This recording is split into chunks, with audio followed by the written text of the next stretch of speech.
नमस्ते बच्चों। आज हम मैकियावेली में पढ़ेंगे कि मैकियावेली किस प्रकार अपने युग का शिशु कहा जाता है या फिर उसे पुनर्जागरण का शिशु कहा जाता है, क्योंकि हर एक विचारक पर, हर एक दार्शनिक पर उसके युग का प्रभाव होता है। उस समय की परिस्थितियों का, घटनाओं का, उस समय की विचारधाराओं का प्रभाव पड़ना स्वाभाविक है। तो हर विचारक और दार्शनिक अपने समय की परिस्थितियों से प्रभावित होता है। मैकियावेली को अपने युग का शिशु इसलिए कहा जाता है क्योंकि मैकियावेली पर उस समय की इटली की जो तत्कालीन परिस्थितियाँ थी उसका बहुत अधिक प्रभाव पड़ा। इसलिए मैकियावेली को अपने युग का या पुनर्जागरण का शिशु कहा जाता है। पुनर्जागरण का इसलिए क्योंकि वह समय पुनर्जागरण का टाइम था। पुनर्जागरण के समय नई विचारधाराओं का उदय हुआ, जिसका कि मैकियावेली के विचारों पर प्रभाव पड़ा। तो बच्चों, अक्सर एग्जाम में भी ये क्वेश्चन आता है कि प्रतिभाशाली फ्लोरेंस वासी अपने युग का शिशु है या था, तो वो किस प्रकार अपने युग का उसे शिशु कहा जाता है, उसके बारे में आज हम पढ़ेंगे बच्चों। तो मैकियावेली पर उसके युग का जो प्रभाव है वह महत्वपूर्ण है। उसके जो समय की जो परिस्थितियाँ थी उसके आधार पे वो अपने युग से अत्यधिक प्रभावित हुआ। तो मैकियावेली पर उसके युग का जो प्रभाव हम पढ़ते हैं उसमें यह है कि उसके समय की जो परिस्थितियाँ थी इटली की, उसका हम पहले थोड़ा सा उस पर चर्चा करेंगे।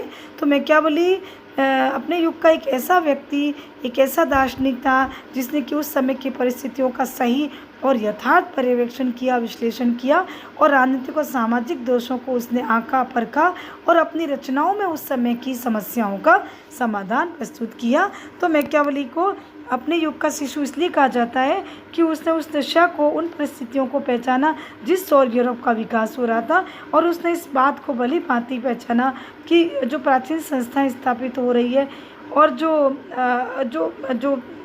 एक तरह की जो अनैतिक शक्तियों की जो भूमिका या उस समय की जो गलत शक्तियों की भूमिका बढ़ रही है, उसके आधार पे उसने यही एक निष्कर्ष निकाला कि राष्ट्रीय राज्य और राष्ट्रीय एकता का जो विकास हो रहा है वो ज़रूरी है। और उस आधार पर उसने ये अनुभव किया कि नैतिक और राजनीतिक जो भ्रष्टता है वह एक तरह से राष्ट्रीयता का, राष्ट्रीय एकता का पतन कर रही है। इसलिए मैकियावेली ने, चूँकि वो इटली का था, तो उसने एक सच्चे देशभक्त की भांति इस विचार को अपनाया या इस विचार का प्रतिपादन किया कि स्वस्थ और सामाजिक राजनीतिक जीवन के लिए इटली में एक सुदृढ़, एक शक्तिशाली शासक की आवश्यकता है। तो इस प्रकार मैकियावेली ने इटली के लिए एक गणराज्य की नहीं बल्कि एक निरंकुश राज्य की आवश्यकता बताई, और यह उस समय की तत्कालीन परिस्थितियों की आवश्यकता थी। और उसी को समझकर मैकियावेली ने एक शक्तिशाली शासक की आवश्यकता का प्रतिपादन किया, या फिर इटली के लिए एक निरंकुश राजतंत्र की शासन व्यवस्था को श्रेष्ठ बताया।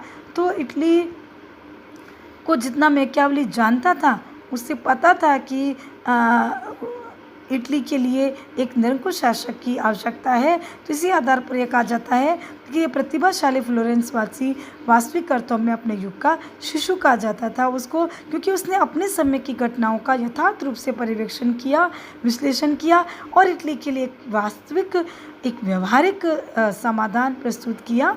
तो इस प्रकार मैकियावेली को अपने युग का श्रेष्ठ प्रतीक या अभिव्यक्ति कहा जाता है। तो मैकियावेली के चिंतन पर, उसकी विचारधारा पर, उसके युग के जिन घटनाओं का या तत्वों का या परिस्थितियों का प्रभाव पड़ा जिसके कारण उसे अपने युग का शिशु कहा जाता है, उनमें से प्रमुख तत्व निम्नलिखित है।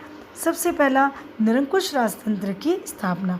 मैकियावेली का जो समय था वो 16वीं शताब्दी का था और प्रारंभ उस समय यूरोप के अधिकांश राज्यों में निरंकुश राजतंत्र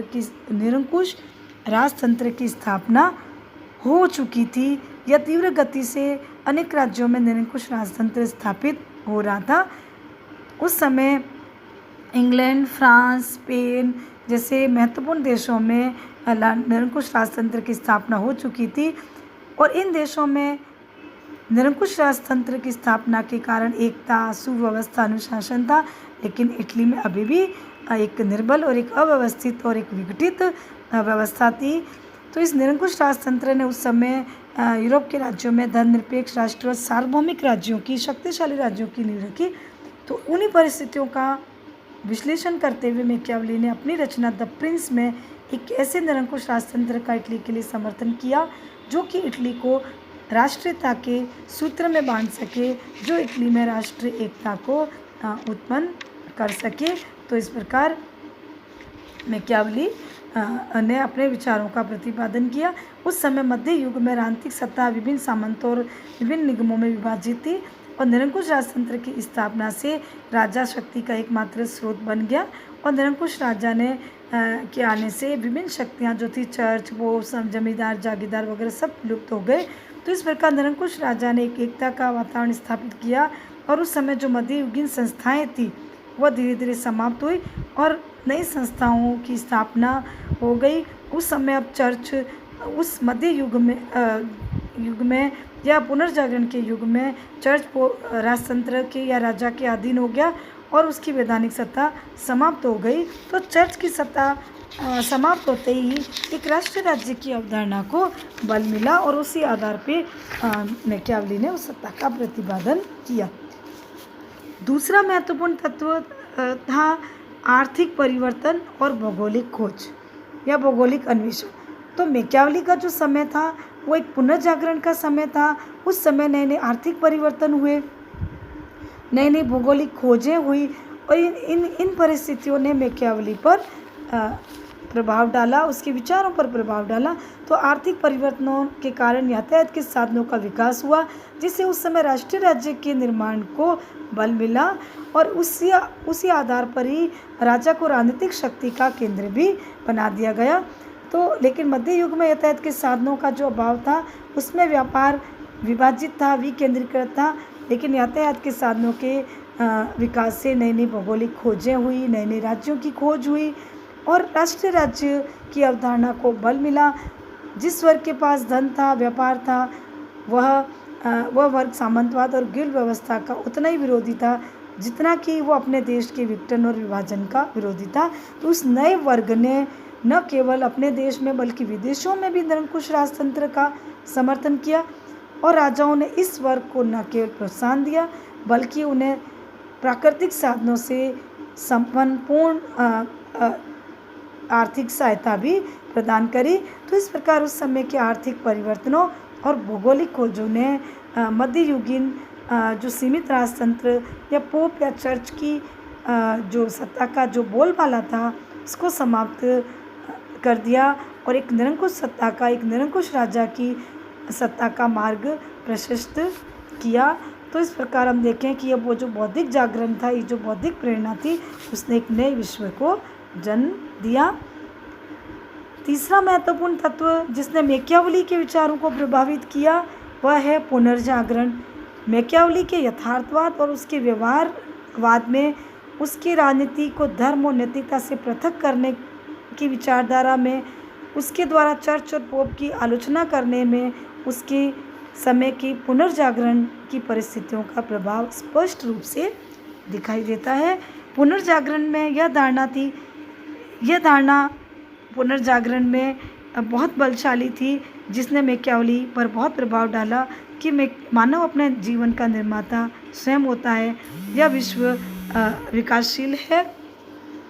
और इस प्रकार हम देखते हैं कि पुनर्जागरण के टाइम में मैकियावेली ने यह बात ग्रहण की कि मानव अपने भाग्य का निर्माता स्वयं है और वो अपने अस्तित्व के लिए संघर्ष करता है। तो इस प्रकार हम देखें कि उस समय जो है यह धारणा ज़्यादा बलशाली हुई कि न पोप न राजा के संबंध और न किसी प्रकार की धर्म या ईसाई शिक्षाओं के आधार पर राज्य चलता है, बल्कि उसने अपनी रचनाओं में राज्य के सिद्धांतों का नहीं बल्कि शासन कला के सिद्धांतों की व्याख्या की है।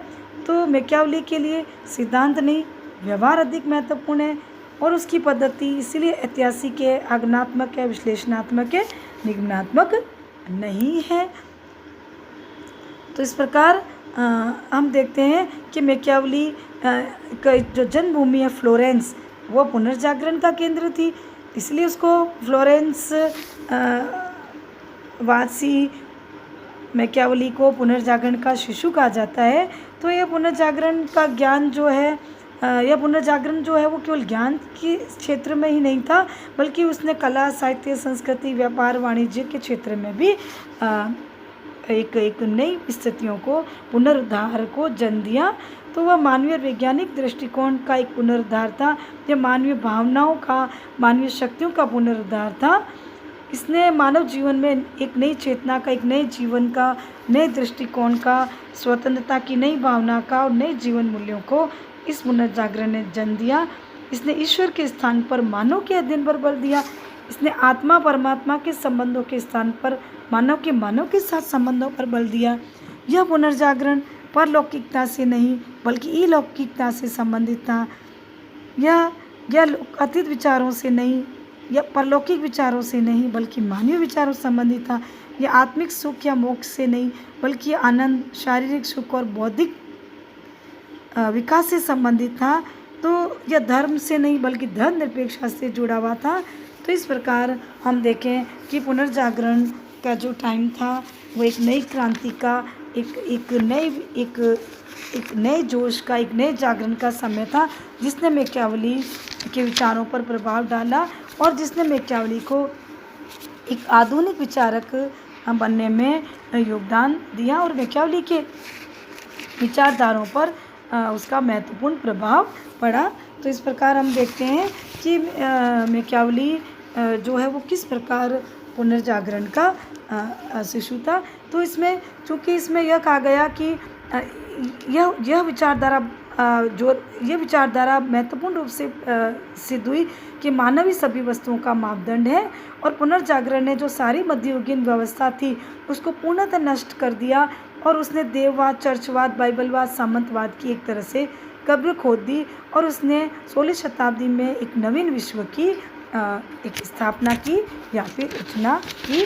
तो इस प्रकार हम देखते हैं बच्चों कि किस प्रकार पुनर्जागरण युग का मैकियावेली पर प्रभाव पड़ा। चौथा जो तत्व है जिसने मैकियावेली के विचारों को प्रभावित किया वह है इटली का राजनीतिक विघटन, सामाजिक और नैतिक पतन। मैकियावेली के युग का इटली की राजनीतिक दृष्टि से, मैकियावेली का जो युग था वो एक प्रकार से राजनीतिक दृष्टि से एक भ्रष्ट और नैतिक दृष्टि से एक पतनकारी युग था। उस समय जो शासक थे वो निरंतर आपसी संघर्षों और स्वार्थों में लीन थे और उनमें गंभीर राजनीतिक प्रतिद्वंदिताएं चल रही थी। उस समय जो एक माहौल था इटली का वह यह था कि उस समय पोप की दुष्टता थी, चरित्रहीनता और अप्रियता इतनी थी कि उसने इटली के समाज का पतन कर दिया था। और उस समय मानव जीवन में या मानव चरित्र में विभिन्न अवगुण या विभिन्न चरित्रहीनताएं घर कर गई थी। इसके कारण इटली की आंतरिक दृष्टि से इटली को विभिन्न दुर्बलताओं का सामना करना पड़ा। इटली को विदेशी आक्रमणों का शिकार होना पड़ा।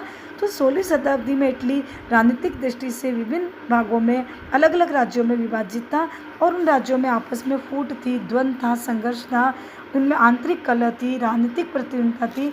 तो उस आधार पर विभिन्न बाहरी राज्यों के आक्रमण इटली को झेलने पड़ते थे। उस समय पोप का जीवन दुष्टता और चरित्रहीनता का शिकार था। उसने इटली को तहस नहस कर दिया या इटली को विभाजन की ओर ले गया। उस समय इटली का कोई भी शासक ऐसा नहीं था जो इटली को एक कर सके।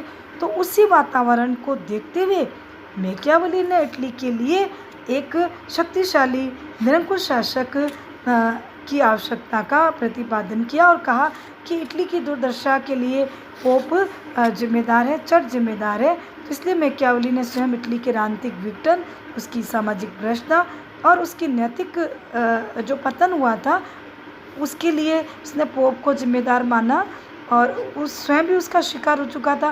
तो इसलिए उसने एक देशभक्त की भांति इटली के एकीकरण का समर्थन किया और इटली को सुदृढ़ और एक शक्तिशाली राष्ट्र के रूप में स्थापित करने के लिए उसने एक निरंकुश शासक की आवश्यकता का प्रतिपादन किया जो इटली को एक कर सके, उसको शक्तिशाली बना सके और इटली में एक आंतरिक व्यवस्था, अनुशासन स्थापित कर सके। तो उसने अपनी रचना द प्रिंस में भी उसने अपने शासक को अपने राष्ट्र को मजबूत करने के लिए अनेक उपाय अपनाने की सलाह दी है। तो इस प्रकार उसने 16वीं शताब्दी में उसकी जो रचनाएं थी वो एक प्रकार से इटली के एकीकरण के लिए ही थी। आगे हम इसको अगली क्लास में पढ़ेंगे।